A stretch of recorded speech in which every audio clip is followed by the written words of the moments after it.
The rain tapped gently against the windows of the safe house, a slow, calming rhythm in contrast to the chaos that had raged just hours earlier. Thunder still rumbled distantly over the skyline of a ruined Earth, dimly visible through the cracked panes. Neon flickers from the city's last surviving drone signals bathed the apartment in an artificial glow. The war between humans and the Seraphim-class hybrids was nearing its end, one way or another. Elias sat near the window, tuning the old plasma rifle he'd scavenged from an abandoned outpost. The room smelled of ion smoke and ozone, but behind that, something warmer, lavender, soft soap, the faintest trace of perfume. Kaelen stood across the room, peeling off the layers of her sleek black armor. Her pale silver hair fell around her shoulders, strands still wet from the downpour they'd sprinted through. They hadn't spoken much since the escape. Not since they'd lost Commander Rhine in the firefight at Eden Core. Not since Kaelen had turned to Elias, eyes wide with a rare, unguarded panic, and told him she trusted him with her life.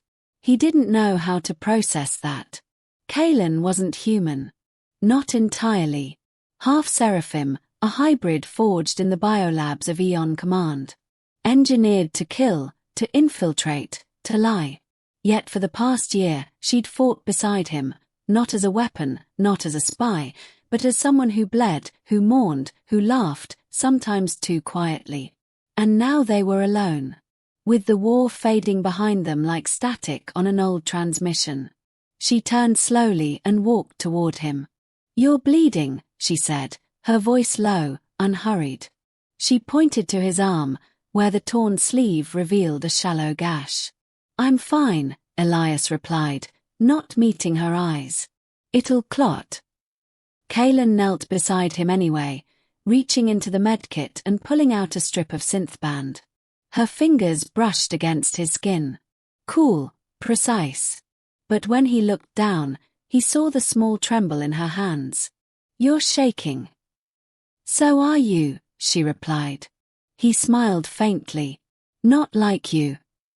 She secured the band tightly and then remained kneeling, not moving away. Her eyes searched his face, as if looking for something beyond the scars, beyond the exhaustion. "I said we should wait," he murmured, breaking the silence between them. Kaelen tilted her head, the way she always did when puzzling out emotion. "Wait for what?" "For this. Us. Whatever this is." He exhaled. "The war's not over yet. There's too much noise in my head. Too many ghosts." She stood, quietly walked to the door, and locked it. Then she turned, leaned against it, and smiled. Not the tight, rehearsed smile she used in briefings or while bartering with black market smugglers. This one was slow, almost unsure. Vulnerable. "We've waited long enough, Elias," she said. He stood too, heart pounding not with fear but something he couldn't name. Something older, more human than anything the war had left him. "You're still wearing your inhibitor," he said, nodding toward the pale blue band at her wrist. "If something goes wrong, you could." Kaelen removed it. Just like that. The soft hum of the nanite suppressor faded. A faint flicker shimmered over her skin like static, then disappeared. She didn't shift, didn't glow, didn't become something else. She just stayed. Kaelen. Woman. Soldier. Something entirely her own. "I'm tired of pretending to be one half of something I never chose," she said. Elias took a slow step forward. "I don't want to be the reason you lose control."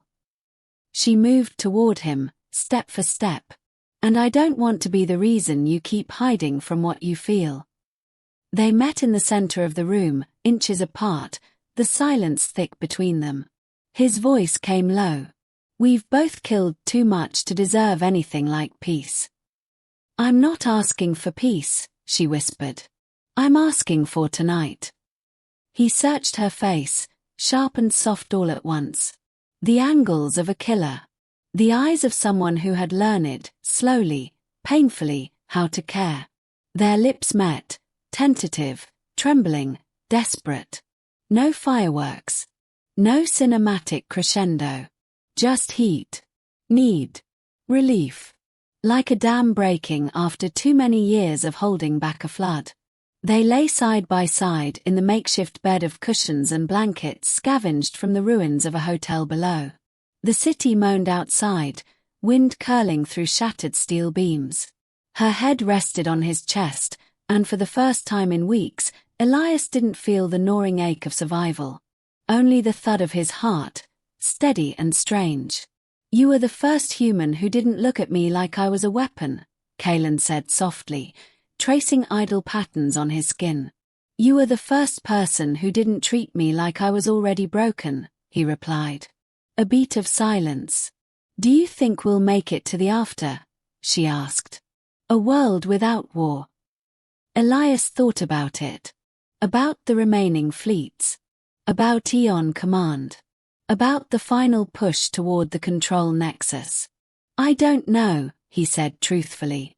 "But I think if we make it out, I want to grow something." Kaelen looked up. "Grow?" "Yeah. Maybe a garden. Something alive." She smiled again, but this time there was something wistful in it. "I've never seen a real flower," she said. "I'll plant one for you." A flash of bright light lit up the sky. They both sat up. Outside the window, an explosion bloomed far in the distance, toward the eastern edge of the ruins. A flare. Red. A call for help. Elias grabbed his jacket. Kaelen was already moving, armor half on, plasma pistol holstered at her hip. "We're not alone," she said. "Someone's signaling." He looked at her, and for a moment, he saw the future, not as a fixed fate, but as 1,000 choices still waiting to be made. "I meant what I said earlier," he told her. "We should wait." She arched a brow. "But not for us," he continued. "For the rest.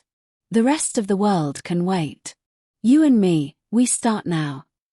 Kaelen crossed the room, gripped his collar, and kissed him again, fierce, certain.